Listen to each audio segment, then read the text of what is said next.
Bismillahirrahmanirrahim. Assalamualaikum warahmatullahi wabarakatuh. Waalaikumsalam warahmatullahi wabarakatuh. Alhamdulillahirabbil alamin wassalatu wassalamu ala Rasulillah. Asyhadu an la ilaha illallah wa asyhadu anna Muhammadar Rasulullah. Amma ba'du.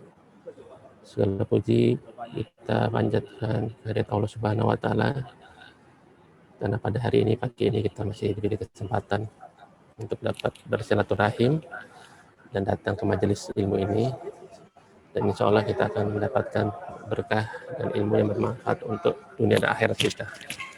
Salam dan salam tidak lupa kita aturkan ke junjungan kita Nabi Muhammad SAW beserta para keluarganya, para sahabatnya, dan para pengikutnya istiqomah hingga akhir zaman.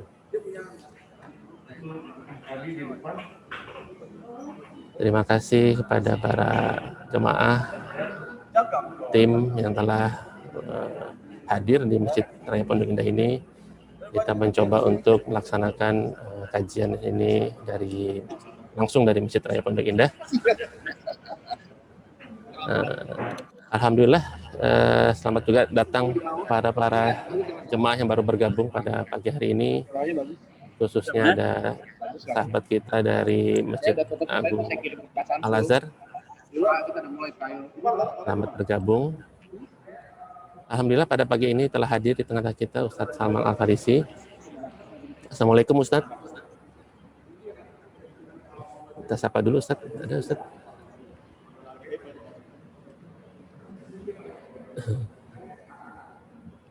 Sebentar Ustadznya.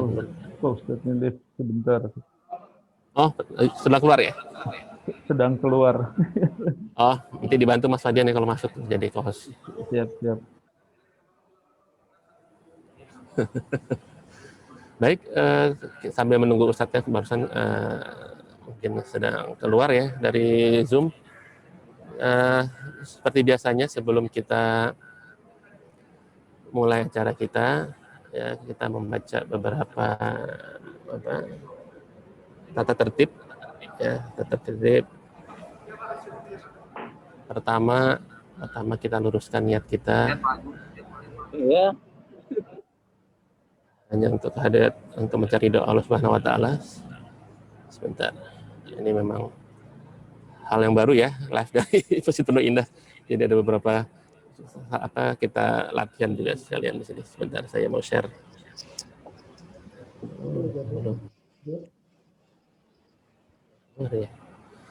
Ya, mungkin belum bisa ditampilkan. Pertama, luruskan niat kita untuk mencari ridho Allah Subhanahu wa taala.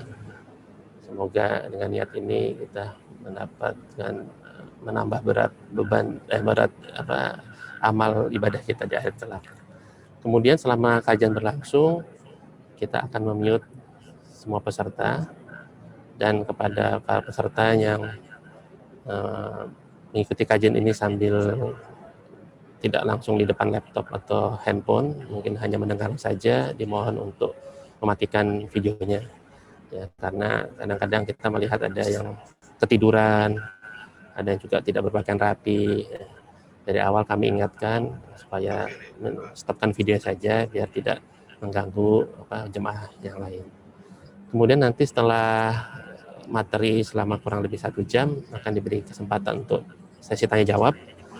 Pertama akan diberikan kepada yang telah menanyakan melalui kolom chat. Ya. Setelah itu kita akan ada interaksi langsung bagi jemaah yang ingin bertanya. Baiklah para jemaah semua, kita mulai majelis pagi ini dengan membaca basmalah bersama-sama. Bismillahirrahmanirrahim. Bismillahirrahmanirrahim. Ya, alhamdulillah Ustadz, gimana sehat? Ustadz? Alhamdulillah Pak Agung, semua sehat, alhamdulillah. Pesantren, gimana Ustadz? Alhamdulillah, semua diberkahi oleh Allah SWT. Musim hujan ini dingin kali ya Ustadz ya di pesantren ya? Musim hujan, benar.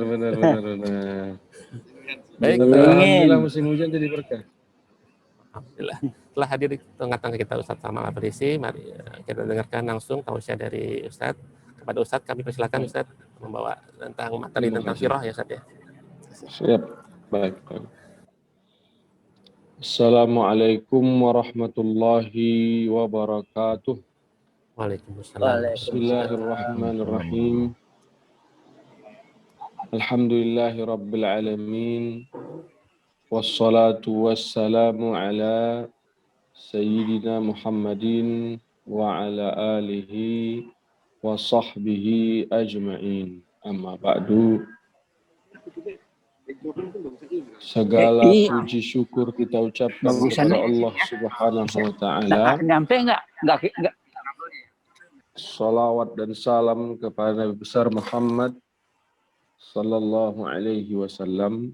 Semoga kita semua selalu mendapatkan syafaat nanti di hari kiamat dari Nabi kita Muhammad sallallahu alaihi wasallam. Bapak-bapak, ibu-ibu, jamaah Masjid Raya Pondok Indah, jamaah pejuang subuh Indonesia yang diberkahi oleh Allah Subhanahu wa Ta'ala. Alhamdulillah, dengan kondisi seperti ini kita masih terus bisa sama-sama mengaji melalui kecanggihan teknologi yang dianugerahkan oleh Allah Subhanahu wa Ta'ala. Kita ucapkan alhamdulillah, alhamdulillah, alhamdulillah bahwa kita masih istiqamah, bahwa kita masih punya semangat, bahwa kita masih yakin akan betapa besarnya rahmat Allah Subhanahu wa Ta'ala kepada kita. Bapak-bapak, ibu-ibu yang saya muliakan, kita melanjutkan pengajian kita yang sudah kita mulai dari sejak masih bisa kita di masjid bersama-sama sampai hari ini, walau dari online, kita masih bisa terus mengkaji tentang Rasulullah Sallallahu Alaihi Wasallam. Kita sebenarnya sudah mengkaji sampai Nabi diangkat menjadi Rasul. Kita sudah mengkaji sampai beberapa jenis tentang dakwah Nabi. Tapi hari ini kita nak melihat rumah tangga Nabi Muhammad Sallallahu Alaihi Wasallam. Pembicaraan kita bersama teman-teman pejuang subuh saat kita diajak oleh Pak Rudi, kawan-kawan, ngopi bareng di pinggiran jalan di Masjid Raya Pondok Indah. Di sana ada pembicaraan betapa belajar tentang rumah tangga adalah hal yang sangat penting sekali. Apalagi sekarang ini tingkat perceraian sangat tinggi sekali. Ya. Dan yang lebih membuat kita merasa ini sangat wajib dipelajari, bahwa pelaku perceraian ini banyak dilakukan oleh orang yang religius, ya. Orang yang bagus secara ibadah, pergi sembahyang rajin, baca Qur'annya rajin, menutup auratnya bagus, haji umrohnya berangkat. Tapi mereka belum berhasil menjalankan sunnah rumah tangga yang baik. Tentu bukan berarti saya bisa, enggak. Saya juga walau dulu di pesantren belajar tentang rumah tangga Nabi, walau dulu di Mekah belajar tentang rumah tangga Nabi, ternyata memang mempraktekkan menjadi suami seperti Nabi tidaklah semudah tahajud, haji, sedekah, wakaf, dan lain-lain sebagainya. Bahwa menjadi suami seperti Nabi tantangan yang sungguh sangat luar biasa dan harus kita lakukan. Karena sulitnya menjadi suami seperti Nabi atau karena sulitnya menjadi istri sesuai dengan tuntunan Nabi Muhammad sallallahu alaihi wasallam, maka Rasulullah sallallahu alaihi wasallam bersabda, khairukum li ahlihi. Yang paling baik di antara kalian, kata Nabi kita sallallahu alaihi wasallam, adalah orang yang paling baik untuk keluarganya. Jadi standar dasarnya adalah kata-kata khair, ya. Kata-kata khair ini diterjemahkan dalam bahasa Indonesia dengan baik. Artinya, bila ingin rumah tangga kita aman dan tentrem, jadilah kita pribadi yang baik. Nah, gitu ya. Rasulullah Shallallahu Alaihi Wasallam mengajarkan dan mencontohkan tentang rumah tangga yang baik. Dia menikah dengan Siti Khadijah radhiyallahu anha. Dari pernikahannya dengan Siti Khadijah radhiyallahu anha, kita mempelajari yang pertama adalah bagaimana cara memilih pasangan. Tentu bapak-bapak, ibu-ibu yang sudah menikah, jangan lagi berpikir memilih pasangan sesudah punya pasangan tentu ya. Tapi nggak apa-apa kita coba sampaikan demi nanti ibu dan bapak atau anak muda yang hadir di pengajian ini pandai mencarinya. Dan ibu dan bapak juga bisa mengajarkan anak bagaimana cara mencari istri. Karena kita pernah melakukan survei kecil-kecilan, anak muda itu menikah pasti karena cinta. Karena cinta. Jadi semua menikah karena cinta. Dan cinta yang dirasakan saat ingin menikah itu palsu masih ya. Karena masih didorong dengan hasrat birahi yang sangat tinggi. Ya. Kenapa kita bilang dia bohong? Karena ternyata dia tidak bertahan. Bahkan sebahagian bertahannya cuma setahun, 2 tahun. Apalagi setelah kita pelajari yang menyebabkan mereka retak dalam rumah tangga, justru hal-hal yang sangat sepele sekali. Artinya, cinta yang dirasakan, yang dijadikan alasan mereka menikah, ternyata masih 80% mungkin itu birahi. Masih 80% itu mungkin birahi. Nah, maka belajar dari Rasulullah SAW. Nabi dengan Khadijah radhiyallahu anha wa radhaha, tidak ada cinta sebelum akhirnya mereka menikah. Ya kan? Tidak ada cinta sebelum akhirnya mereka menikah. Saya pribadi banyak sekali dialog dengan, nggak mungkin lah Ustaz, masa kita nikah sama orang yang nggak kita kenal? Nggak mungkin Ustaz, masa kita nikah sama kucing dalam karung? Nggak mungkin Ustaz. Selalu dikatakan begitu. Dan saya akhirnya dengan segala kelemahan mencoba menelusuri pernikahan yang diatasnamakan dengan cinta ini. Akhirnya saya bertemu kesimpulan yang sangat real menurut saya, bahwa memang yang dirasakan ini ya cinta birahi. Sesudah dia menjadi istri atau sesudah dia menjadi suami, bosan dia. Padahal cinta harusnya tidak mengenal bosan. Cinta harusnya tidak mengenal sebuah kesalahan. Karena seorang yang mencinta akan mampu menerima apapun kondisi yang dicinta. Berarti anak-anak muda kita atau kita bahkan saat kita menikah dengan istri kita, jangan-jangan kita juga belum mengerti apa itu cinta. Nah, itu ya. Nggak ngerti kita cinta itu apa. Dan jangan-jangan memang sampai hari ini kita tidak merasakan apa sih cinta. Cinta itu nggak dirasakan dalam hati. Cinta, love, hub, ini membuat mata seseorang kehilangan logika, hidung seseorang udah kehilangan rasa, semuanya kehilangan. Karena apa? Karena sudah benar-benar dia cintai. Sehingga apa yang harus dia pertahankan dari hubungan rumah tangga ini dipertahankan dan dibuat semaksimal mungkin agar bahagia. Jika benar-benar itu cinta. Maka kembali lagi saya ke Nabi SAW.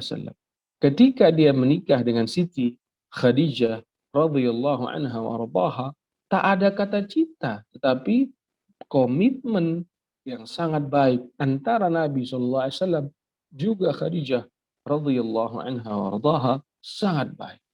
Maka akhirnya mereka terjadi menghasilkan hubungan yang sangat luar biasa ya. Karena pemilihan calon istri dan pemilihan calon suaminya sangat bagus. Nah, Nabi SAW ajarkan supaya kita tidak salah pilih, Nabi berikan kita clue. Clue pertamanya, keturunannya harus bagus. Clue kedua, dia harus punya harta. Clue ketiga, dia harus cantik atau tampan. Clue keempat, dia harus memiliki agama yang baik. Nabi ingatkan, bila sulit mencari yang 3-4 ini, maka fasfar bizatiddin, pilihlah yang agamanya baik. Taribat yadak, tanganmu akan tenang, kira-kira gitu. Jadi saat kita memilih calon istri atau bagi perempuan calon suami, jangan yang dikedepankan rasa cinta. Apalagi cinta yang dirasakan oleh anak muda belum stabil. Dia nggak mengerti cinta, tapi dia mengaku cinta. Kan bingung kita ini. Nah, banyak anak muda yang tak mengerti cinta, tapi mengaku cinta.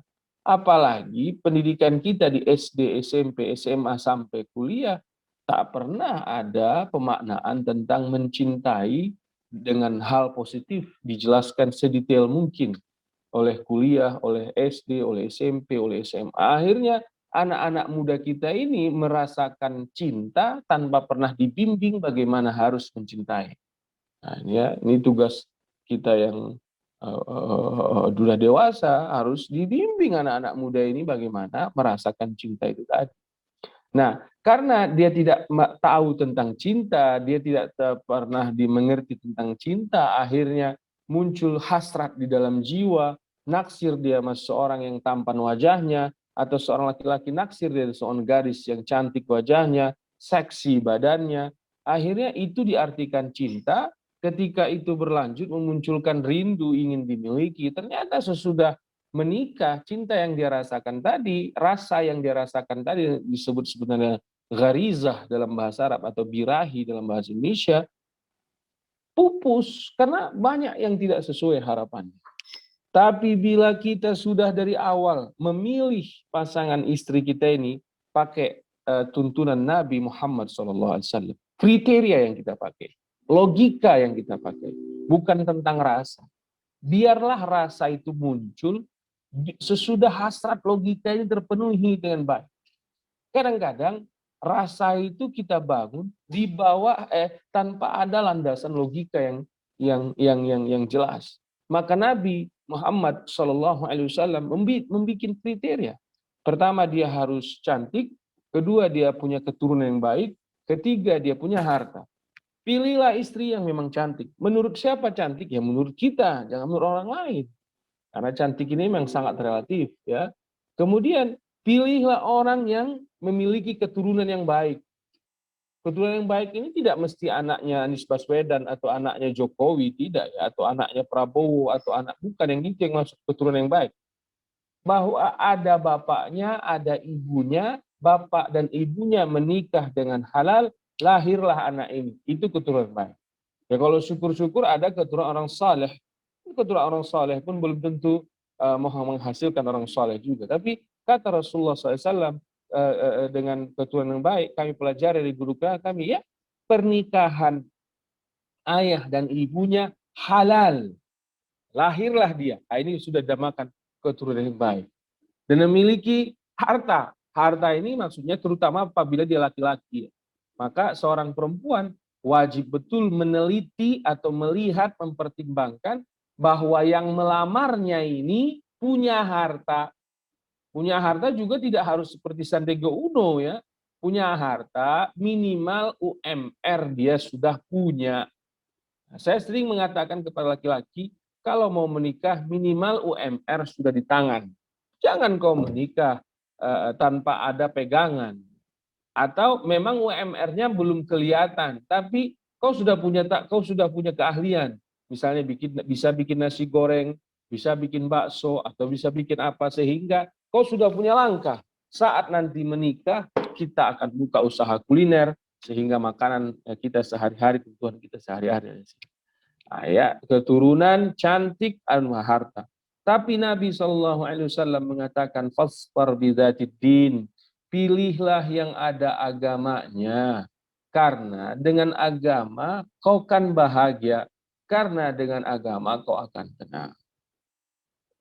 Ketika kita serius mengkaji hadis ini, bapak-bapak, ibu-ibu yang saya muliakan, muncul pertanyaan yang saya munculkan tadi kata-katanya di awal.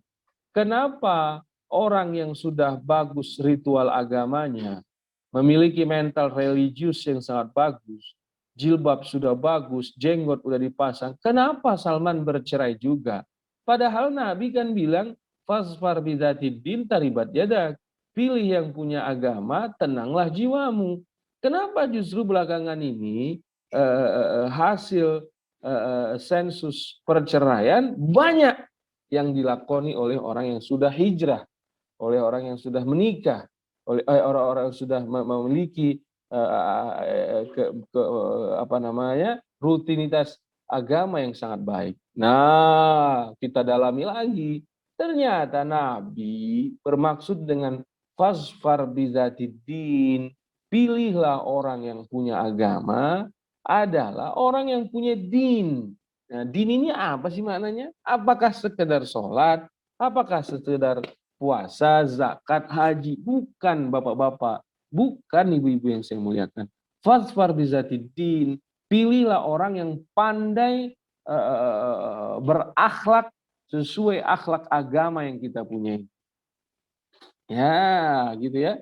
Jadi din, agama yang dimaksud oleh Nabi Shallallahu Alaihi Wasallam adalah orang-orang yang memiliki akhlak. Akhlaknya baik. Jadi kalau kita pilih suami, kalau kita pilih istri, carilah istri yang punya akhlak. Akhlaknya apa? Akhlaknya agama kita ini. Oh, berarti bapak-bapak, ibu-ibu yang saya muliakan, seseorang sebelum menikah, dia harus mempelajari akhlak suami atau akhlak istri sesuai dengan yang diajarkan oleh Nabi Muhammad Sallallahu Alaihi Wasallam. Jika suami mempelajari akhlak Rasulullah menjadi suami, jika istri mempelajari akhlak menjadi istri sesuai tuntunan Nabi, inilah yang bikin dia bahagia tadi. Nah, inilah yang bikin dia bahagia tadi. Walau dia tak begitu cantik, tapi dia punya akhlak Nabi, akan bahagia. Walau dia tak begitu kaya, tapi dia punya akhlak Nabi, akan bahagia. Walau keturunannya biasa-biasa saja, bukan dari keluarga ningrat, bahkan dari petani yang mungkin boleh dibilang paling miskin di kampung itu, tetapi karena dia punya akhlak, jadi bahagia. Akhlaknya akhlak siapa? Akhlak Nabi Muhammad Sallallahu Alaihi Wasallam. Kalau perempuan, akhlak istrinya Nabi Muhammad Sallallahu Alaihi Wasallam. Maka sesudah kita tahu cara memilih istri sesuai kriteria yang diajarkan oleh Nabi, kita harus pelajari akhlak Nabi menjadi suami dan akhlak istri-istri Nabi menjadi istri. Nah, di sini kita ketemu tantangan yang sangat luar biasa lagi. Dan ini decision maker-nya, pengambil keputusannya, pemegang hak patennya itu suami. Maka yang paling penting punya akhlak Nabi ini suami. Ini yang paling penting. Maka jika Masjid Raya Pondok Indah, jika Majelis Pejuang Subuh ini punya kesempatan, punya waktu, program ini program bahwa kita harus ada kelas khusus. Kelasnya apa? Kelas pranikah. Bagaimana kelas ini membimbing anak-anak muda yang sudah siap menikah, tahu bagaimana menjadi suami, memiliki akhlak Rasulullah Shallallahu Alaihi Wasallam. Nah ini harus kita ulang-ulang, harus kita bimbing sehingga nanti benar-benar standby, benar-benar siap dia menjadi suami dan dia memiliki akhlak Nabi kita Muhammad Shallallahu Alaihi Wasallam di dalam rumahnya. Bagaimana sih Nabi menjadi suami? Nah, itu harus kita pelajari satu persatu. Atau bagaimana sih Siti Khadijah radhiyallahu anha? Dan mohon maaf ibu-ibu yang saya muliakan, sekarang banyak penyebab perceraian adalah karena istri belum paham bagaimana menjadi istri yang dicontohkan oleh Bunda Khadijah radhiyallahu anha, Siti Aisyah radhiyallahu anha, atau Siti Hafsah radhiyallahu anha. Maka suami pelajari akhlak Nabi, istri juga pelajari akhlak Ummul Mukminin, istri Nabi Muhammad sallallahu alaihi wasallam. Saya ambil cuplikan satu hadis dari Rasulullah sallallahu alaihi wasallam. Ya. Waqad kana an-nabiyyu katsirul ihtimam wal inayah bihinna. Nabi sallallahu alaihi wasallam, ini saya membaca satu tulisan buku yang sangat saya jadikan referensi ya. Nabi sallallahu alaihi wasallam itu katsirul ihtimam wal inayah, sangat memperhatikan istrinya dan membantu istrinya. Ini dua kata yang kalau kita mampu amalkan bikin perempuan kelepek-kelepek nih Pak Asril atau ibu bapak semuanya. Itu apa? Kan perempuan itu kan hanya butuh diperhatiin, Pak. Sebenar-benarnya ya perempuan hanya butuh diperhatiin. Kenapa saya bilang gitu? Banyak kok perempuan yang tersiksa di bawah suami yang kaya raya. Seluruh fasilitas dikasih, mobil dikasih, semua dikasih. Tapi karena suami nggak perhatian, tersiksa ini perempuan. Nah, Nabi SAW diakui oleh para sahabat katsirul ihtimam, pandai memperhatikan. Saya juga nggak pandai saya sebenarnya ini, apalagi saya dilahirkan dari keluarga Batak pula ya, cueknya minta ampun saya ini ya. Nah, padahal itu clue pertama yang dilakukan oleh Nabi, katsirul ihtimam wal inayah. Ya, inayah ini apa? Banyak membantu. Nabi itu membantu istrinya di rumah, di luar rumah. Yang menurut kita laki-laki egois seperti saya, itu menurunkan status saya sebagai suami. Saya laki, masa sih saya yang masak? Saya laki, masa sih saya? Nah, gitu. Nah, ada dua clue, saya ulangi lagi ya. Katsirul ihtimam wal inayah. Katsirul ihtimam wa katsirul inayah. Bahwa Nabi itu perhatiannya terhadap istrinya itu full 100%. Bahwa Nabi itu membantu ke Nabi itu sallallahu alaihi wasallam, membantu istrinya half full ya, membantu itu full ya. Bahkan an Aisyah radhiyallahu anha qalat kana idza dakhalat alaihi qama ilaiha fa akhadha biyadiha wa qabbalaha wa ajlasaha fi majlisihi wa kana idza dakhala 'alaiha qamat ilaihi fa akhadhat biyadihi fa qabbalathu wa ajlasathu fi majlisiha. Kita ingin melihat bentuk perhatian Nabi. Nah, seperti apa sih? Enaknya hadis ini ya, ini hal kecil tapi luar biasa. Coba apa katanya? Bercerita Bunda Fatimah radhiyallahu anha. Fatimah ini kan anaknya Nabi, putrinya Nabi. Jadi ada sahabat bertanya, Ibu Fatimah, ayahmu itu atau Rasulullah SAW kalau di rumah sama istrinya bagaimana? Kira-kira begitu pertanyaan. Apa kata Bunda Fatimah radhiyallahu anha wa ardhaha? Kanat idza dakhalat alaihi qama ilaiha.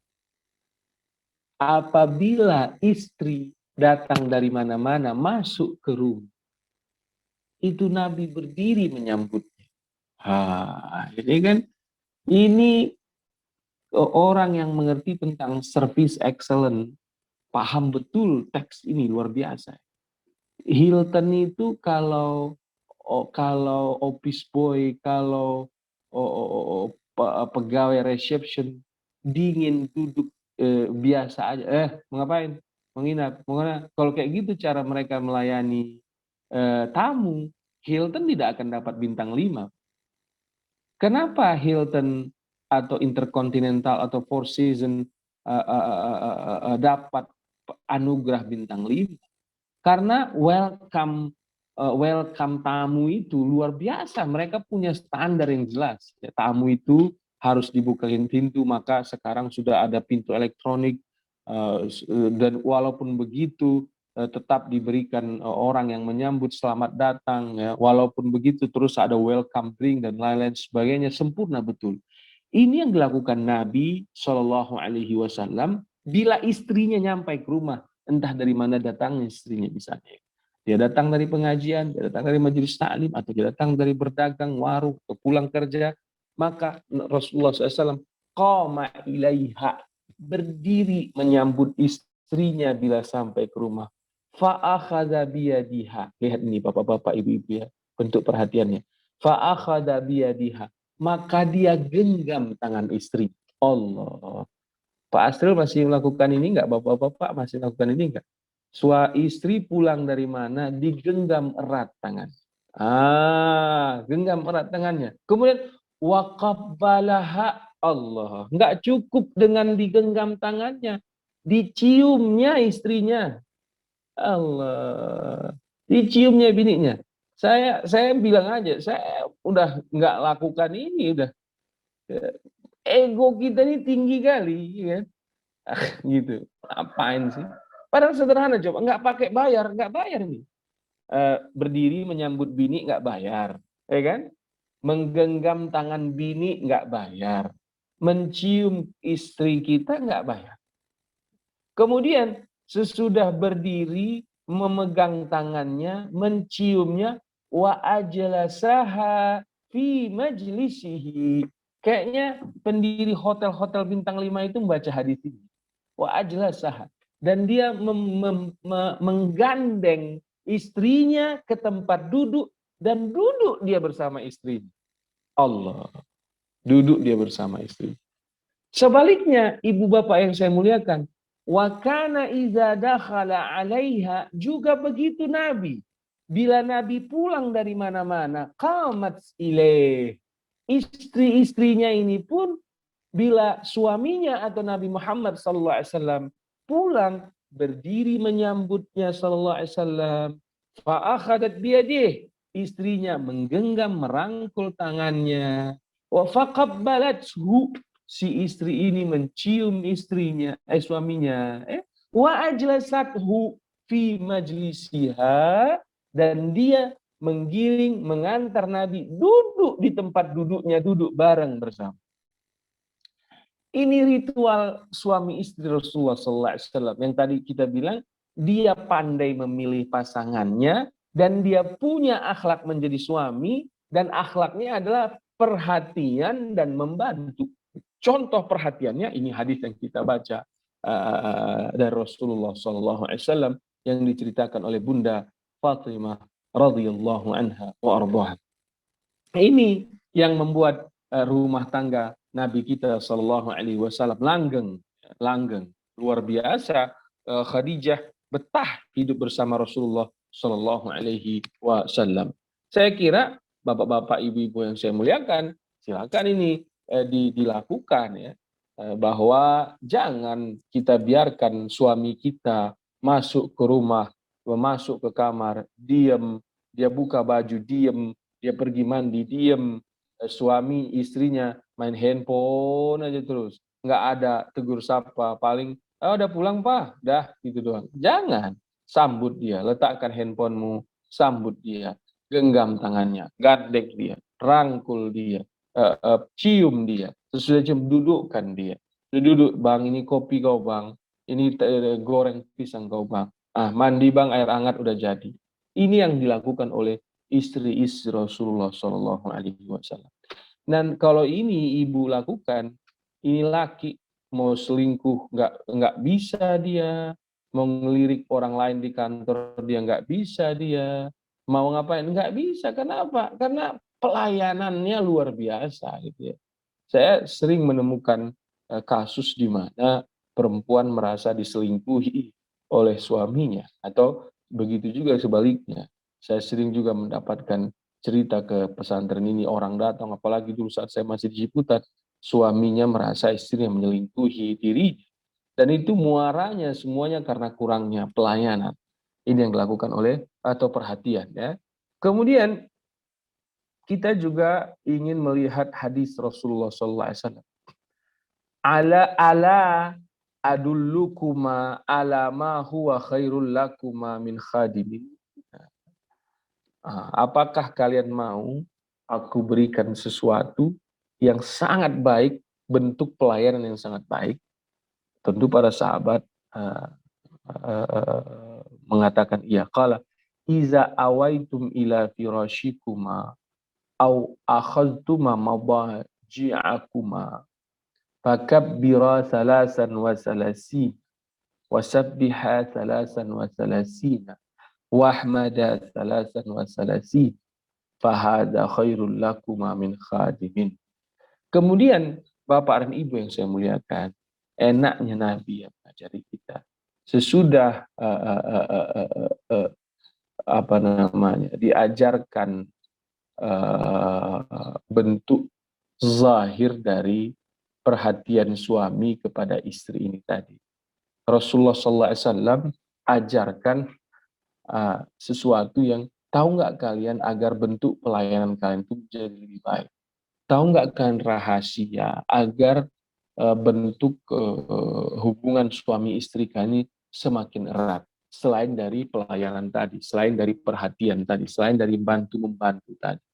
Para sahabat menjawab, mau ya Rasulullah.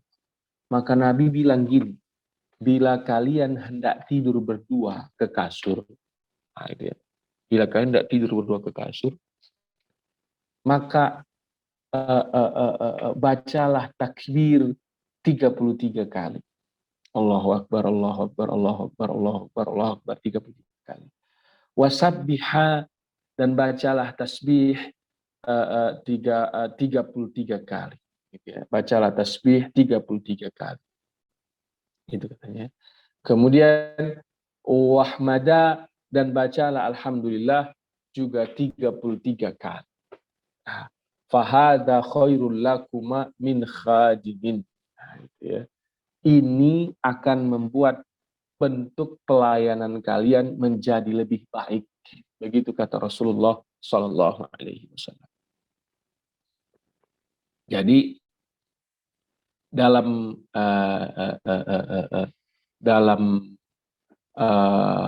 rumah tangga ala Nabi kita ini, selain akhlak yang real, konkret seperti tadi ya, kita berdiri menyambut istri, kita sambut, kita gandeng, kita cium, dan kita duduk bareng ngobrol di malam hari. Sebelum kita tidur berdua, ada mantra yang harus kita baca ya. Saya bilang itu ada mantra yang harus kita baca, atau ada pelet yang harus kita baca. Oh, ini luar biasa peletnya, bukan kayak pelet ilmu hitam ya, yang merugikan suami atau merugikan istri ya. Ya kadang-kadang bukan kadang-kadang ya, sering kita temukan istri atau suami justru yang dimainkan pelet ilmu hitam, dan itu membuat baik suami atau istri menderita. Yang bagus adalah pelet yang diajarkan Nabi. Ya ini contohnya. Ternyata peletnya nggak perlu dihafal, nggak perlu panjang, nggak perlu ke Gunung Kidul, kita nggak perlu ke nggak perlu kita ke pantai Ratu Selatan, nggak perlu. Ya baca apa? Subhanallah 33, Alhamdulillah 33, Allahu Akbar 33. Bacalah sebelum tidur berdua pasangan. Ini yang ternyata bikin bahagia. Ini ternyata yang bikin kita langgeng. Bahkan guru kita mengatakan, Salman, lakukanlah minimal 1 malam 2 rakaat sholat bareng bini. Sholat bareng bini. Ya. Karena kan kita, apalagi saya di sini di pesantren, kalau sholat fardu, nggak mungkin saya sholat di rumah. Karena saya harus mencontohkan ke santri, saya harus sholat di masjid. Maka kita ambil waktu di rumah, kita sholat sunnah bersama istri. Nah ini yang akan mengeratkan hubungan kita nanti dengan suami atau dengan istri kita, sehingga pelayanan yang tadi kita ceritakan menjadi punya ruh yang kuat di dalam jiwa. Bapak-bapak, ibu-ibu yang kami muliakan, saya ulangi lagi ya, rumah tangga Nabi Shallallahu Alaihi Wasallam. Dia dimulai dari mencari jodoh sesuai dengan kriteria yang dilakukan, yang diajarkan oleh Nabi yang sudah kita ceritakan tadi. Sesudah kita berumah tangga, menjalani rumah tangga ini pun kita harus lihat bagaimana akhlak Rasulullah Shallallahu Alaihi Wasallam menjadi suami, atau si istri juga harus melihat bagaimana istri-istri Nabi menjadi istri Nabi Muhammad Shallallahu Alaihi Wasallam. Dan kita tadi sudah lihat ada dua hal besar yang dimiliki oleh Nabi sebagai suami, atau Khadijah sebagai istri, atau Aisyah sebagai istri, itu al-ihtimam wal inayah, perhatian dan mau saling membantu. Dalam konteks hadisnya kita lihat bentuk pelayanan yang diberikan itu tidak mengada-ngada, bahwa contoh yang diucapkan oleh Fatimah radhiyallahu anha ardhaha, saya melihat betapa serasinya ayah dan ibu saya. Bila ayah saya masuk ke rumah, mak saya berdiri menyambutnya, menyalamnya, menggandengnya, menciumnya, duduk bersama. Kemudian bila emak saya dari mana-mana dan ayah saya sedang berada di rumah, ayah saya melakukan yang sama, menyambutnya, menciumnya, menggandengnya, dan mendudukkannya di tempat duduk. Nah, ini kan bentuk yang sangat sederhana. Yang intinya bagi orang yang paham, inilah ego. Ya. Dia orang yang udah mampu melakukan itu, ya. Perempuan modern misalnya, atau laki-laki modern di zaman kita ini. Dia mampu melepas handphonenya dan berbicara dengan istrinya. Ini kan berat. Ini berat. Atau seorang istri mampu meletakkan handphonenya demi suaminya. Nah, ini yang harus dilakukan oleh seorang perempuan atau oleh seorang laki-laki, ya. Pelayanan yang dicontohkan oleh Nabi sangat banyak sebenarnya, tapi kita harus masuk dulu dari hadis ini. Masuk kita dari hadis ini bahwa ada bentuk welcome, penyambutan yang sangat baik dari Nabi kita Muhammad Sallallahu Alaihi Wasallam. Ya. Kemudian Rasulullah Sallallahu Alaihi Wasallam, bila kita lihat di dalam hadis yang lain, selain tadi Nabi melakukan seperti yang kita ceritakan tadi, Rasulullah SAW kalau sampai rumah mampu melayani diri sendiri. Ya, ini mampu melayani dirinya sendiri. Dia melakukan semuanya sendiri. Dia tidak merepotkan istrinya. Tapi hebatnya pula Siti Khadijah radhiyallahu anha wa ardhaha, setelah dia lihat bahwa suaminya melakukan hal-hal yang dalam rumah sendiri, pekanya istri ini luar biasa. Oh enggak, langsung Khadijah membantu Nabi sallallahu alaihi wasallam. Khadijah meringankan pekerjaan Nabi Muhammad sallallahu alaihi wasallam. Akhirnya mereka di rumah saling membantu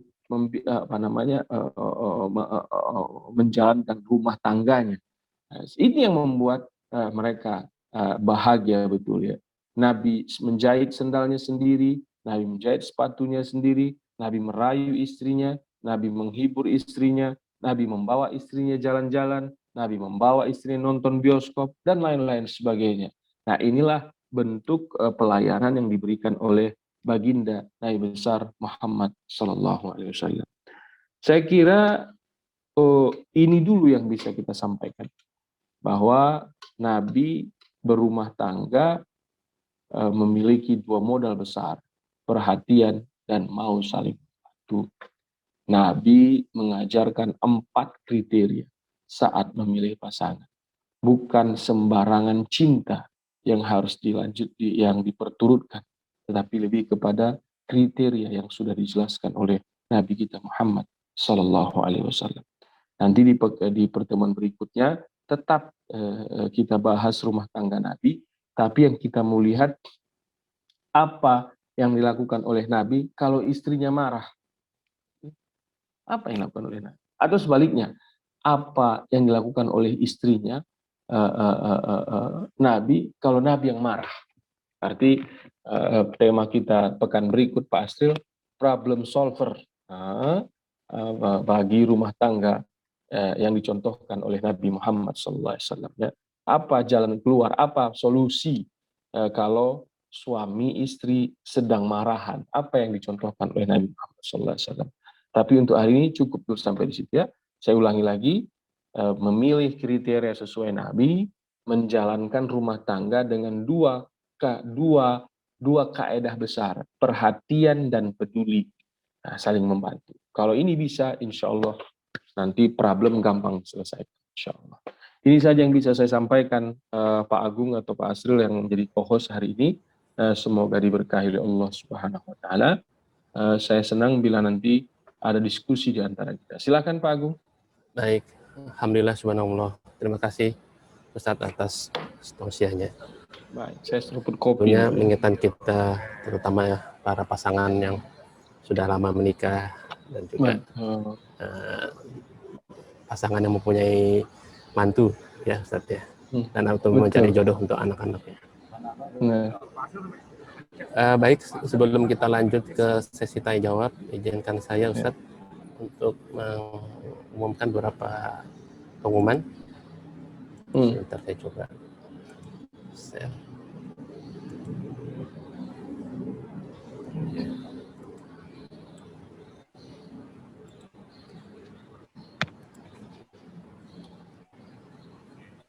Ya, maklumat pertama untuk besok, insya Allah kajian pagi pada subuh akan diberikan oleh Ustazah Isnawati Rais.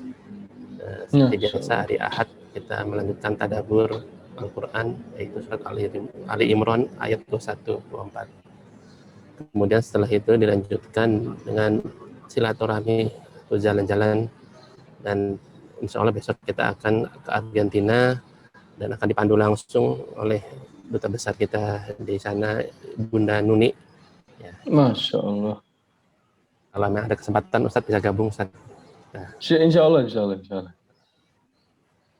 Kemudian ini laporan kegiatan sosial pejuang subuh, baksos sembako tahap 11 untuk saudara-saudara kita yang terdampak pandemi, insya Allah akan dilaksanakan pada akhir bulan Februari. Untuk itu partisipasi Bapak Ibu dalam kegiatan saat ini masih sangat kami nantikan.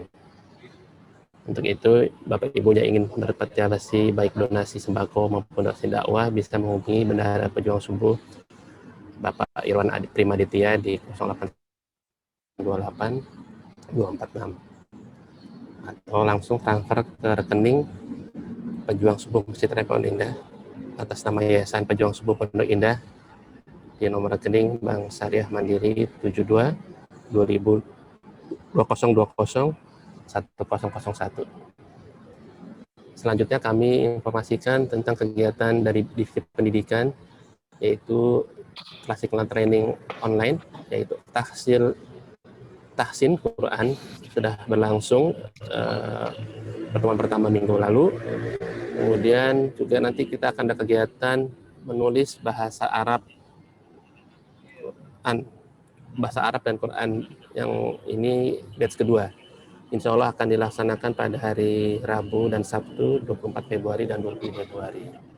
Kemudian kajian Bada Iqra batch 4 insya Allah akan dilaksanakan hari Ahad besok. Pertemuan pertama yaitu tanggal 7 Februari.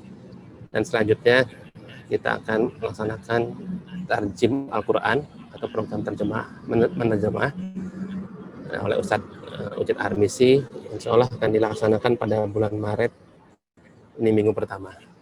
Untuk itu Bapak Ibu para jemaah yang berminat untuk mengikuti kegiatan kami tersebut dapat menghubungi admin di 0811 17 30 114. Demikian maklumat yang dapat disampaikan. Untuk itu kita lanjutkan dengan sesi tanya jawab. Di chat saya rasa belum ada yang bertanya, tapi sudah ada yang raise hand. Pak Taufik ya, silakan Pak Taufik.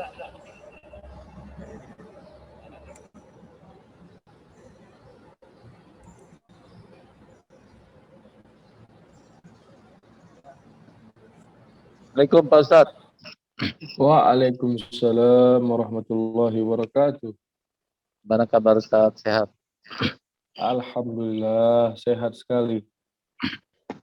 Ini Ustadz, saya mau tanya. Baik. Mengenai sholat ini Ustadz. Baik. Kita kan baru selesai sholat fardu. Betul. Terus kita sholat sunat. Sholat Ya. sunatnya. Taruhlah sholat maghrib, kita sholat sunat aja. Kemudian ada orang di belakang, kita baru 1 rakaat gitu sholatnya. Terus ada yang menepok gitu. Jadi kita padahal sholat sunatnya, padahal kita kan sholat sunat, yang belakang sholat wajib. Itu niatnya gimana Ustaz? Atau kita robah lagi atau gimana Ustaz? Demikian Ustaz. Baik, terima kasih. Assalamualaikum. Terima kasih Pak Taufik. Siap Ustaz. Bila seseorang sholat sunnah, kemudian datang orang ke masjid menepok dia, mengangkat si yang sholat sunnah jadi imam, maka yang ditepok ini tetap sholat sunnah dan dia tidak perlu dirubah. Dia tetap sholat sunnah dan dia tidak perlu berubah. Nah, yang menepok ini dia tetap sholat fardu dan dia tidak perlu mengganti niatnya.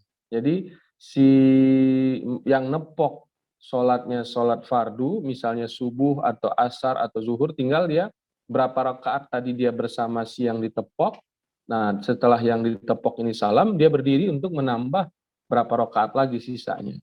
Yang nepok tetap dengan niat dia masuk, yang ditepok tetap dengan niat dia sholat di awal. Tidak ada yang perlu dirubah. Dan pahala berjamaahnya dapat. Kenapa? Alasannya ya innamal a'malu bin niat. Karena amal itu tergantung niatnya. Niat si yang nepok sholat berjamaah diberikan oleh Allah pahala berjamaah. Niat yang ditepok sholat sunnah, maka dia dapat pahala sholat sunnah. Gitu kira-kira Pak Taufik. Terima kasih banyak. Ya, semoga menjawab.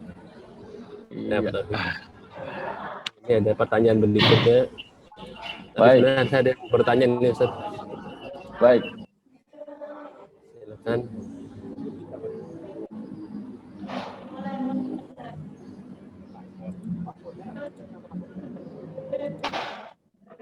Maaf, dengan Pak siapa ini? Tidak ada namanya. Pak Hendar. Ya, Pak Endar. Ya. HP saya rusak jadi ganti HP nih. Ya, pertanyaan saya tadi mengenai itu apa yang barusan ditanya itu, yang biasa saya lakukan itu biasanya saya langsung menurunkan tangan saya menghadap ke dia seolah-olah menolak, jadi dia mengerti begitu, nggak jadi ngikutin saya. Boleh begitu? Enggak boleh, Pak. Mohon maaf. Ada yang datang ya, bila ada yang datang, biarkan dia datang, Pak. Nggak apa-apa. Nggak apa-apa. Teruskan, Bapak sholat sunnah, yang datang sholat fardu. Tidak ada masalah di situ, Pak. Karena amal ibadah kita tergantung niat kita masing-masing. Oh ya, baiklah kalau gitu. Terima kasih banyak. Terima kasih, Pak. Assalamualaikum. Waalaikumsalam. Assalamualaikum warahmatullahi wabarakatuh. Ustaz, belum ada yang bertanya, saya yang bertanya aja, Ustaz. Pak Asril bertanya, Pak. Oh, Pak Asril. Nggak kelihatan. Pak Asril, oh ya, silakan Pak Asril. Silakan.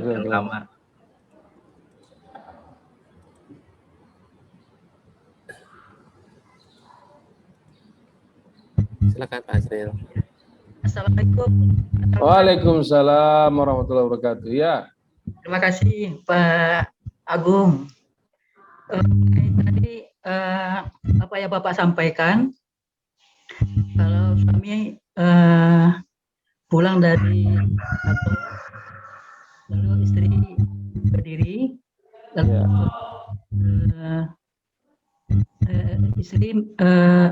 istri mencium suami atau suami yang mencium istri, lalu istri mengandeng suami. Pak.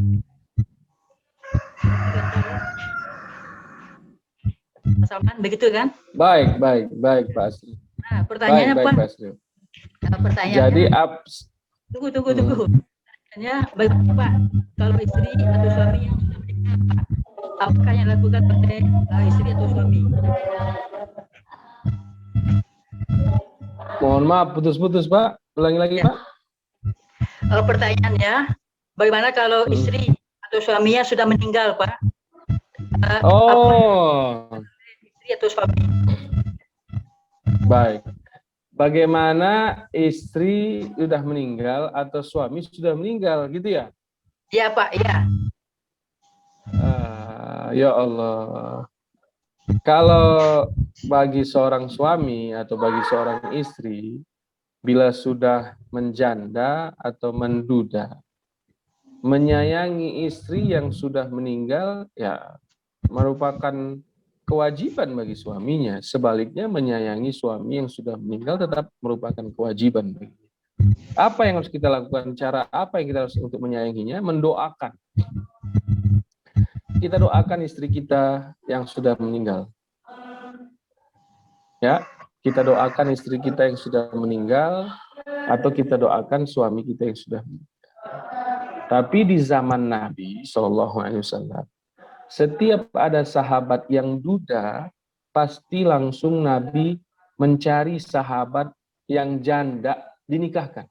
Nah, gitu ya. Begitu sebaliknya, bila ada sahabat yang menjanda, pasti dicari oleh Nabi sahabat yang duda dinikahkan. Karena dalam konsep agama kita ini, sendiri ini nggak baik. Bukan haram, nggak baik. Sendiri ini nggak baik. Jadi, kalau sudah meninggal, segera menikah lagi. Segera menikah lagi. Karena itu anjuran Rasulullah Sallallahu Alaihi Wasallam. Nah, tapi tetap kita sayangi istri kita almarhumah atau suami kita almarhum dengan cara apa? Didoakan, dididik anaknya dia, gitu kan? Supaya anaknya jadi anak yang saleh dan saleha, sehingga bisa mendoakan dia yang sudah.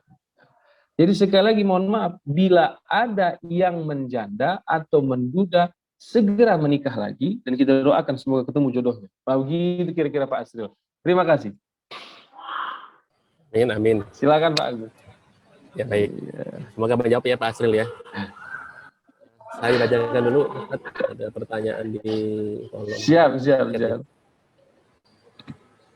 Pertama, Assalamualaikum Ustadz, mau tanya, kalau berkenalan dengan ta'aruf atau korup dan jarang ketemu calon pasangan, bagaimana bisa tahu akhlak dan kemampuan pasangan?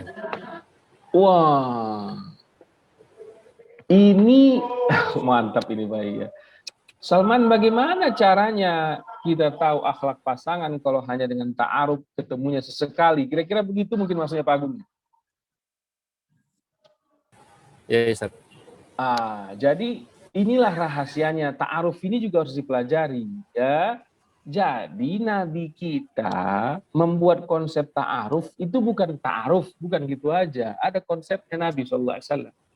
Ada cara mengidentifikasi akhlak seorang laki-laki, ada cara mengidentifikasi akhlak seorang perempuan. Ya, ini dibahas oleh ulama di kitab-kitab fikih, di kitab-kitab nikah yang dibahas oleh ulama-ulama. Nabi itu mengetahui akhlak seorang perempuan. Oh, kalau dia orang pegunungan, biasanya akhlaknya begini. Kalau dia orang pantai, biasanya akhlak begini. Nah gitu ya. Oh, ini anak pertama, kau harus hati-hati. Biasanya dia punya karakter begini dan begini. Ini harus dipelajari. Oh, bahkan ada tuntunan dalam kitab saya misalnya Mughnil Muhtaj. Al-Imam Ali Shibramalisi mengatakan di sana, gaya duduk seorang laki-laki, gaya duduk seorang perempuan ada maknanya. Dan itu menunjukkan akhlaknya. Cara seorang menatap menunjukkan akhlak seseorang, ya gitu ya. Bagaimana dia menatap, dia menyapa, semuanya menunjukkan akhlak seseorang. Maka ta'aruf yang disebutkan di Indonesia yang viral sekarang ini harus disempurnakan. Jangan sekedar duduk ketemu karena dia pakai jilbab, pakai kopiah, berjenggot, sholat, sudah selesai. Tidak lah. Mengenali karakter seorang. Maka lihat, Nabi bolehkan kita melihat wajah pasangan secara sempurna, melihat telapak tangan secara sempurna. Wah, ini dikaji oleh para sahabat, begitu tabi'in dan para ulama. Kenapa Nabi membolehkan mempelototi wajah calon istri yang sedang mau kita lamar? Boleh. Karena hidung berbicara karakter, alis berbicara karakter, tatapan mata berbicara karakter, rahang bicara karakter, pipi bicara karakter, jidat bicara karakter. Ada jidat seperti ini, ada jidat yang macam-macam jidat. Itu berbicara karakter. Itu kenapa Nabi Sallallahu Alaihi Wasallam menyuruh seorang yang lihat baik-baik wajahnya, Rasulullah. Karena di wajah ini selain cantik menunjukkan karakter, bahkan gigi menunjukkan karakter. Gigi yang jarang-jarang, gigi yang miring ke kiri, gigi yang miring ke kanan, gigi yang lurus-lurus tapi rapat, semua bercerita. Ya, semua bercerita. Dagu seorang perempuan di jilbab sama dia kelihatan modelnya menunjukkan cerita, hidungnya semuanya bercerita. Kemudian kenapa boleh kita melihat telapak tangan? Karena telapak tangan ini menunjukkan fisik seorang laki-laki atau seorang perempuan. Ini menunjukkan dia keker, dia kurus, dia gemuk, dia berbakat kurus, dia berbakat gemuk. Ini perempuan, bila saya nikahi walau sekarang beratnya 50 nanti akan menjadi 90, dia bisa tahu dari tangan ini. Nah, maka dilihat baik-baik tangan. Gitu. Nah, di situ, itu nanti boleh juga nanti kita bikin sebuah kajian tentang itu ya khusus. Kenapa Nabi Sallallahu Alaihi Wasallam mengizinkan seorang laki-laki atau seorang perempuan jika ingin menikah melihat wajahnya, melihat telapak tangannya. Nah, karena dari telapak tangan dan wajah semua bisa ketahuan. Wallahu a'lam. Terima kasih Pak Agung. Silakan. Baik Ustaz, terima kasih Ustaz. Selanjutnya ada pertanyaan dari Ibu Ida.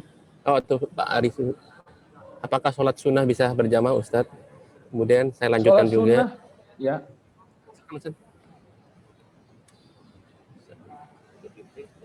Apakah sholat sunnah bisa berjamaah Ustaz? Baik. Itu saja pertanyaan dulu Ustaz. Oh baik. Apakah sholat sunnah bisa berjamaah? Bisa. Sholat tarawih, sholat sunnah Idul Fitri, Idul Adha bisa. Ya. Tarawih, Idul Adha, Idul Fitri, Istisqa bisa berjamaah. Yang lainnya sebaiknya sendiri. Baik Ustaz. Kemudian ada pertanyaan dari Ibu Ida dalam Quran surat 5 ayat 5 Al-Hamidah. Seorang laki-laki muslim boleh menikah wanita terhormat Alkitab dahulu.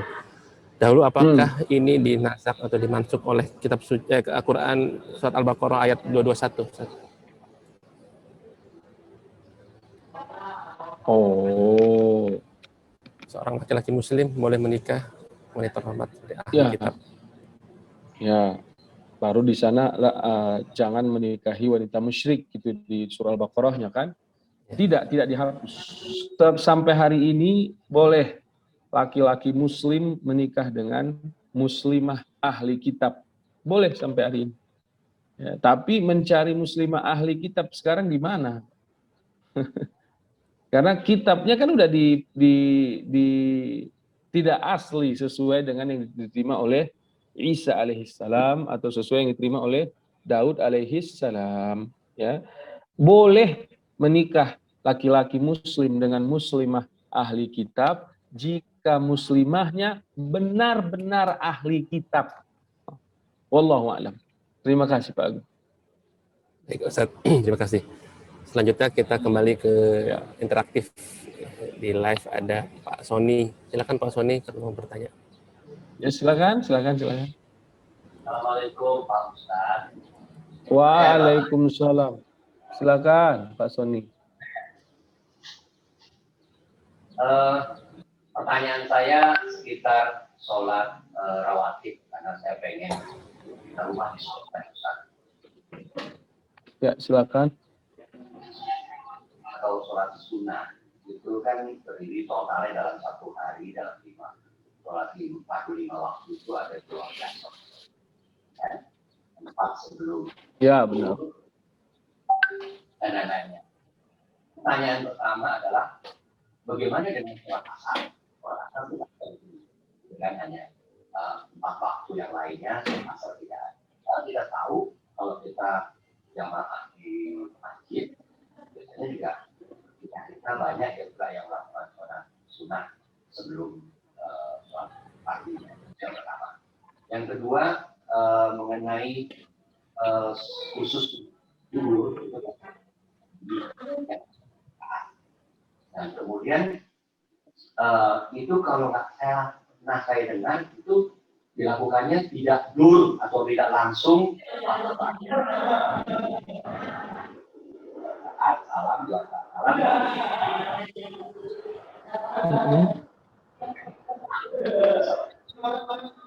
Bukan yang kedua. Yang ketiga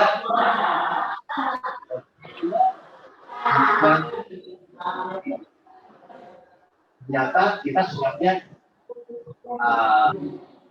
tidak gitu, karena sudah ada daerah kita baru pulang misalnya atau apalah, sehingga posisinya sholat katakanlah sholat zuhur itu jam 1 atau kita tidak online, kita juga khawatir atau saat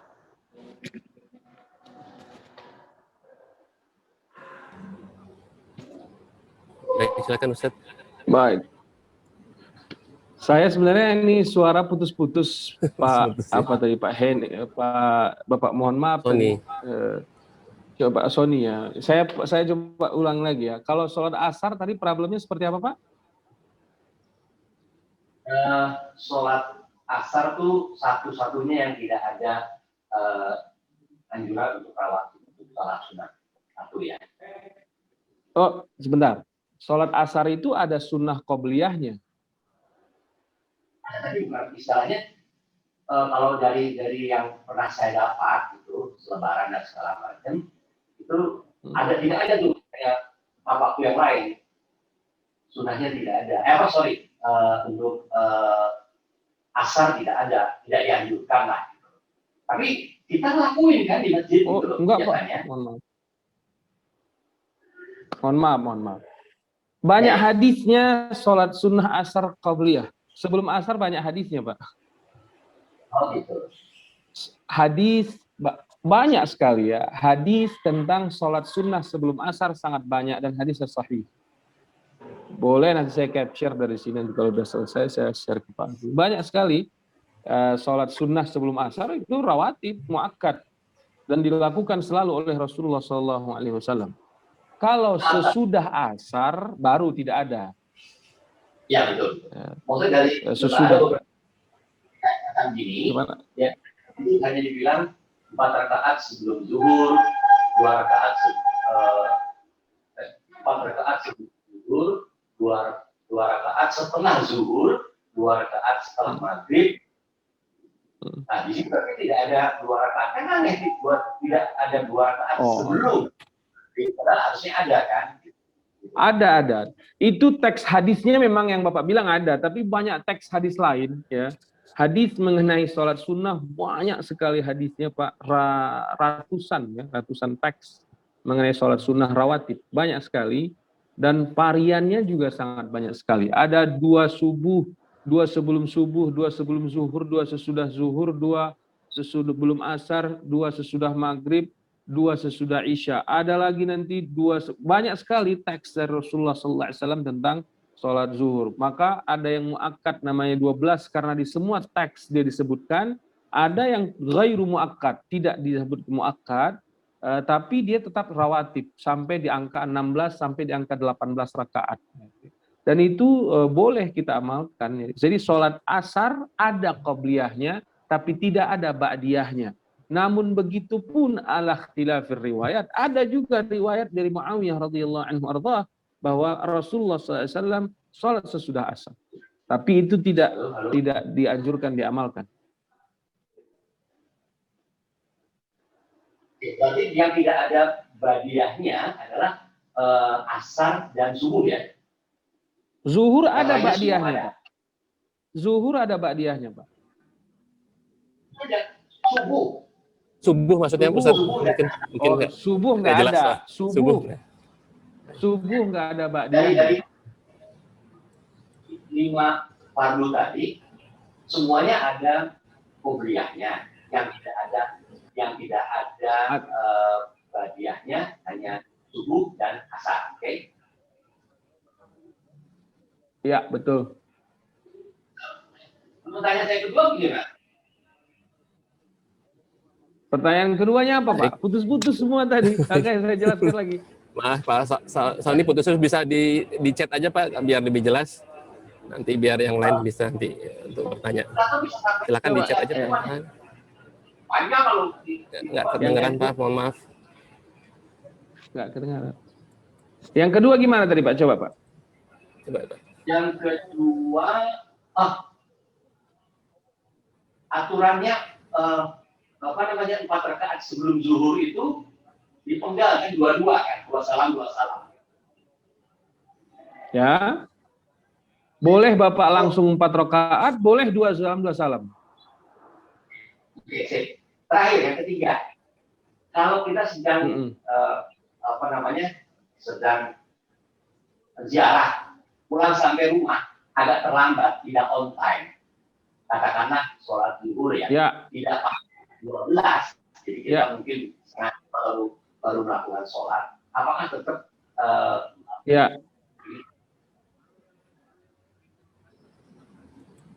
apakah tetap qobliyah dan ba'diyah gitu ya Pak? Ya, betul. Oh iya, tetap Pak ya. Jadi kalau kita terlambat sholat zuhur, misalnya kita sholat zuhur di rumah jam 2, tetap dianjurkan qobliyah dan ba'diyah. Cukup jelas, Ustaz. Ya. Terima kasih, Afwan. Terima kasih. Silakan Pak Agung. Baik, terima kasih Bapak-Bapak Ibu semuanya. Tentunya kita tema ini tentang hari ini tentang sirah dan rumah tangga Rasulullah. Baik, kita ke pertanyaan berikutnya, ini berhubungan dengan tema kita hari ini. Sebentar. Dari Ibu Yanti bertanya, bagaimana kalau suami istri bekerja tidak bisa melayani suami sesuai seperti Nabi kita, tapi kewajibannya sebagai istri dilaksanakan dan dibantu asisten rumah tangga? Apa kiat-kiatnya untuk dapat tetap seperti rumah tangga Nabi, Ustaz? Mohon penjelasannya. Mantap. Al-Quran. Terima kasih. Mantap. Makasih Bu Yanti, makasih ya. Bagaimana ini di kehidupan modern ini suami bekerja, istri juga bekerja. Bagaimana caranya agar kehidupan rumah tangga sesuai Nabi ini terjalankan? Bisa.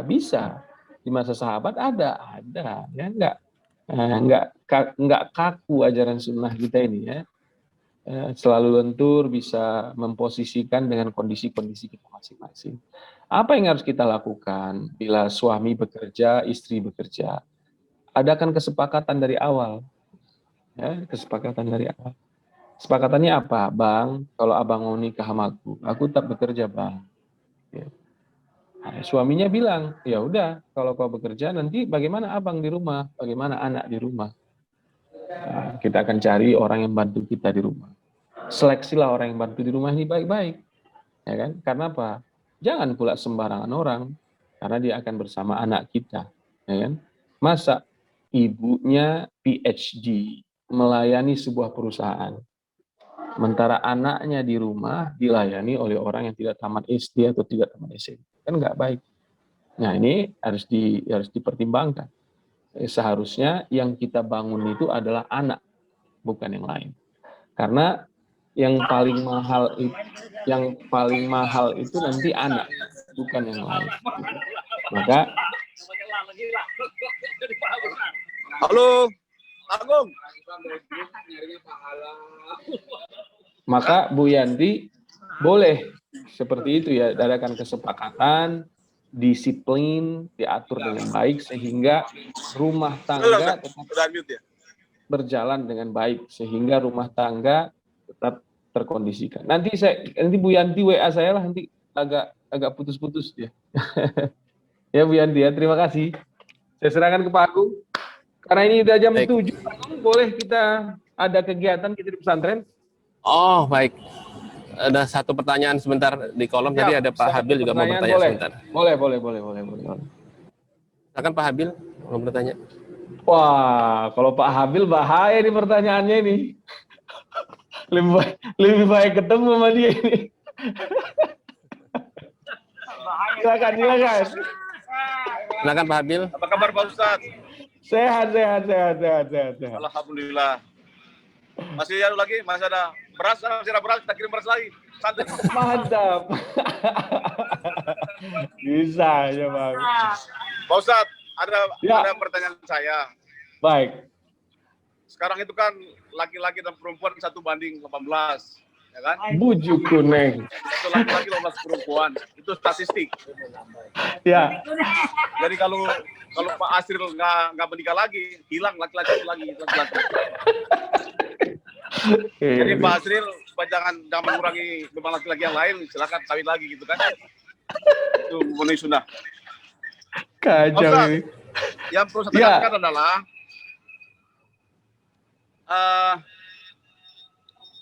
laki-laki Ya. itu adalah diberi amanah oleh Allah untuk mencari nafkah bagi istri dan anaknya dan Iya. keluarganya lah. Mm-mm. Jadi saya itu adalah paling menentang emansipasi Iya. wanita. Bujuk kuning. Saya paling gak suka Siap. emansipasi wanita. Wanita itu di rumah, dandan, Ya. memperwangi diri, harum diri. Mantap. Tapi kalau istri juga bekerja, Mhm. pulang di rumah keringatan, suaminya lari pasti kan. Iya. Nah, oleh karena itu saya kira memang harus diberikan pemahaman lebih dalam lagi bahwa istri itu sangat dimuliakan oleh Allah dalam Islam. Mm-mm. Kan?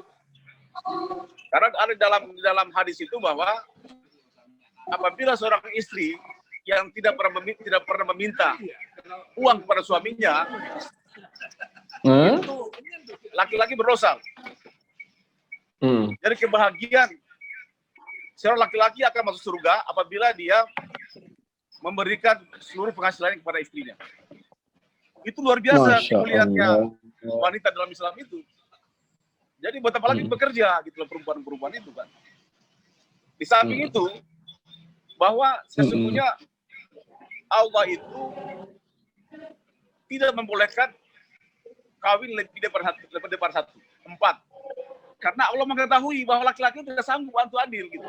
Sesungguhnya itu adalah larangan eksplisit bahwa sesungguhnya Allah itu tahu kapasitas manusia bahwa dia tidak sanggup berbuat adil.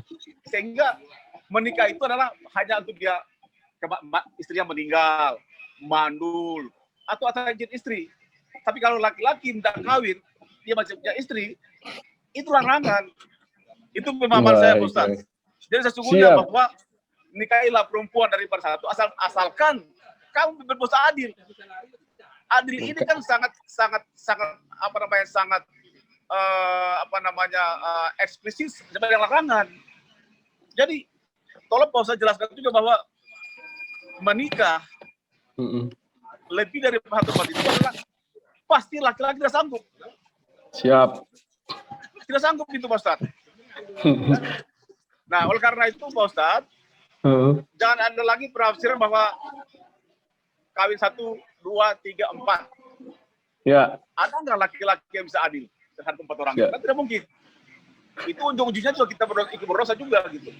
Justru kalau kawin 4, tapi 1 yang bahagia, 3 yang terlantar, itu dosa laki-laki itu tersebut. Benar sekali. Kan? Jadi kita laki-laki tidak boleh membohongi diri gitu. Bahwa laki-laki tidak akan sanggup berbuat adil pada istri-istrinya. Pasti itu. Siap. Ya, itu pertama. Yang terakhir. Ustaz, silakan. Kayak misalnya sekarang Pak Asril, istrinya meninggal. Ini kan cobaan bagi Pak Asril. Cobaan. Itu Pak Asril harusnya menikah kembali supaya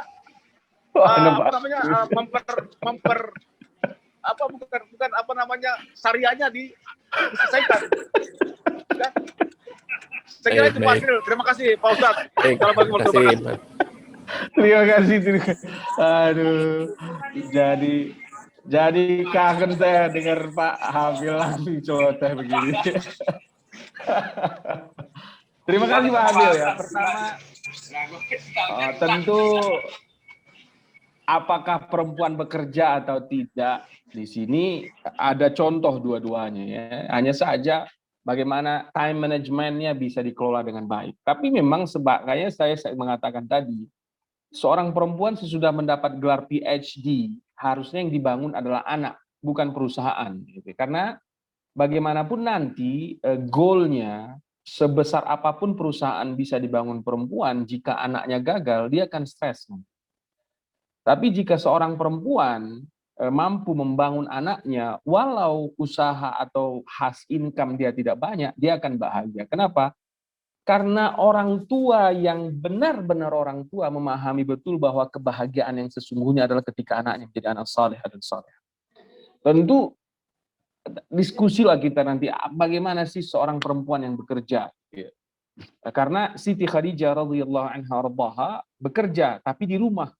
Dia wira swasta. Siti Khadijah radhiyallahu anha ardaha bekerja tapi di rumah menjadi seorang wira swasta, dan dia owner dari sebuah perusahaan. Jadi dia punya beberapa CEO yang bisa dia drive menjalankan perusahaan-perusahaan yang dia punya. Itu Siti Khadijah radhiyallahu anha ardaha, dan Nabi SAW sangat terlayani dengan Siti Khadijah radhiyallahu anha ardaha. 6 anak yang dilahirkannya dididik, 4 yang hidup dididik dengan baik. Zainab baik, Ruqayyah baik, Ummu Kulthum baik, Fatimah baik. Nah, bila ingin menjadi superwoman atau wonder woman tadi, ya bekerja dan usaha, suami terlayani, anak tidak terabaikan, itu hanya mampu dilakukan oleh Siti Khadijah radhiyallahu anha wardaha. Perempuan lain ingin mencoba, pasti ada yang timpang antara 3 ini. Timpang suaminya, atau timpang anaknya, atau timpang usahanya. Namun sebagai contoh, Bunda Khadijah radhiyallahu anha wardaha mampu melakukan itu dengan sangat baik. Kedua, Pak Habil tadi bertanya tentang poligami. Ya, poligami ini ada izin dari Allah Subhanahu wa taala bahwa fankihu ma taba lakum minan nisa'i masna wa thulatha wa ruba'. Nikahi silahkan wahai laki-laki, perempuan 2, 3 ataupun 4. Tapi ada ancaman dari ada bukan saya bilang ancaman, ada ngenyek. Allah itu ngenyek laki-laki ya. Ngenyek laki-laki. Jadi Pak Habil sebenarnya udah dingenyain sama Allah SWT gitu. Saya Salman dingenyain sama Allah SWT. Kenapa? Karena Allah bilang gini, fa in khiftum alla ta'dilu, jika kau takut sama binikmu dan kau tidak adil, gitu kan. Satu aja gitu kan. Jadi kalau nggak punya nyali, satu aja lah udah gitu. Kecuali Pak Asril ya, kita memang persilakan agar nikah lagi. Kita cari. Justru ini pejuang subuh harus mencari aset yang janda di pejuang subuh, nikahkan. Pak Asril sudah, nggak usah lama-lama kan gitu Pak Asril ya. Kita langsungkan aja. Nah, gitu ya. Tapi bahwa poligami di Al-Quran itu saya kira ini kalau bagus juga ditempelin ini jadi nggak kelihatan kanan kiri ya. Gambaran saya. Tapi konsep utamanya memang harus adil. Di surah Al-An'am atau Al-A'raf saya lupa, bahwa keadilan seorang laki-laki tak akan pernah sampai ya. Dan itu diakui oleh Nabi. Saya pun tidak bisa adil kalau mengenai rasa. Tapi dalam hal berminat berapa malam, rumah, pakaian dan lain sebagainya, Nabi berusaha seadil-adilnya. Proporsional ya, tapi ya. Tapi kalau dalam hal rasa, Nabi mengaku yang aku cintai adalah Aisyah radhiyallahu anha. Jadi bila laki-laki ingin berpoligami, berpikir ulang berkali-kali. Kenapa?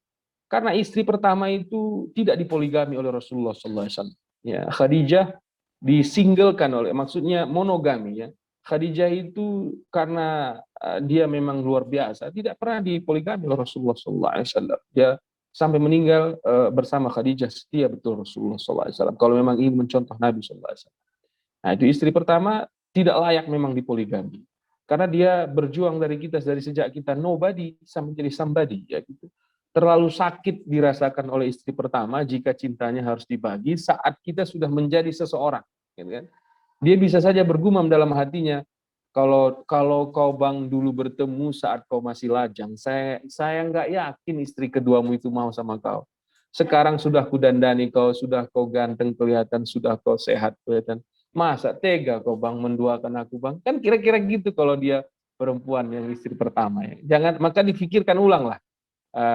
Dipikirkan ulang. Apalagi tadi seperti yang itu apa yang katakan Pak Habil sering saya sampaikan. Jangan gara-gara ingin membantu perempuan lain, kan ada laki-laki yang sok soleh atau sok sunnah, kita harus membantu nih perempuan-perempuan lain gitu kan. Jangan karena membantu perempuan lain agar hidupnya lebih baik, terus perempuan yang sudah menjadi kewajiban kita jadi terlantar dan tersakiti, itu juga harus dipikirkan. Nah, jadi poligami ini memang ada izin dari Allah, tapi izin yang bersyarat dari Allah SWT. Ya. Fa in khiftum alla ta'dilu, jika kalian khawatir tidak adil, maka satu aja. Nah, dan itu luar biasa, bagus sekali. Terus bagaimana nih Salman perempuan-perempuan yang banyak ini? Ya, kalau kau sebagai laki-laki mampu memiliki leadership yang baik, saya sering menjamin ya bapak-bapak, ibu-ibu ya, jika ada laki-laki mampu menjadi suami persis seperti Nabi akhlaknya, pasti istrinya mengizinkan dia menikah lagi. Nah, itu.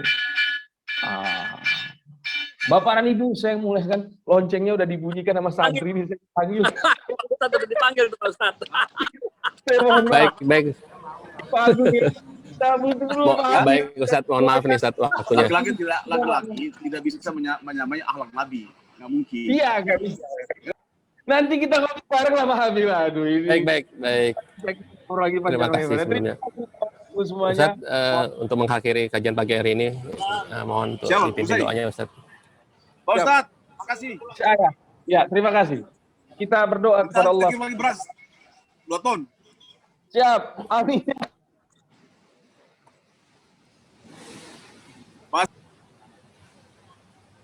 Silakan Ustaz, di-unmute dulu Ustaz. Semoga keluarga kita semua sakinah mawaddah warahmah, ya. Semoga istri-istri kita jadi istri-istri yang soleha, suaminya ibu-ibu juga suami yang sudah meninggal dimasukkan ke surga istri atau suaminya, yang menjanda menduda silakan menikah lagi supaya tetap lebih baik hidupnya. Semoga yang masih jomblo diberikan oleh Allah jodoh soleh soleha, dan semoga kita semua diberikan rezeki yang berkah oleh Allah SWT. Ala hadhihi niyyah wa likulli niyatin salihah wa ila hadratin Nabi Mustafa sallallahu alaihi wasallam. Al-Fatihah. A'udzu billahi minasyaitonir rajim. Bismillahirrahmanirrahim. Alhamdulillahi rabbil alamin arrahmanir rahim maliki yaumiddin. Iyyaka na'budu wa iyyaka nasta'in ihdinas siratal mustaqim. Siratal ladzina an'amta 'alaihim ghairil maghdubi 'alaihim waladdallin. Amin. Kita baca doa kafaratul majlis. Subhanakallahumma wa bihamdika asyhadu an la ilaha illa anta astaghfiruka wa atubu ilaik. Maaf, izin kepada Bapak Ibu semua, saya live duluan. Assalamualaikum warahmatullahi Waalaikumsalam warahmatullahi wabarakatuh. wabarakatuh. Jazakallah khairan Ustaz, terima kasih atas tausiahnya. Semoga Ustaz selalu diberi kesehatan dan lindungan Allah Subhanahu wa taala. Bapak Ibu semua, mohon maaf tidak semua pertanyaan bisa dapat dibacakan. Alhamdulillah kita akhiri kajian pagi ini dengan membaca hamdalah bersama-sama. Alhamdulillahirabbil alamin. Mohon maaf apabila ada kekurangan, sesungguhnya yang benar datangnya dari Allah, yang salah dari kami sendiri. Saya pamit dulu, kita baca lagi kembali surat kafaratul majelis. Subhanakallahumma wa bihamdika asyhadu an la ilaha illa anta astaghfiruka wa atubu ilaik. Wassalamualaikum warahmatullahi wabarakatuh. Waalaikumsalam warahmatullahi wabarakatuh. Terima kasih Pak Agung.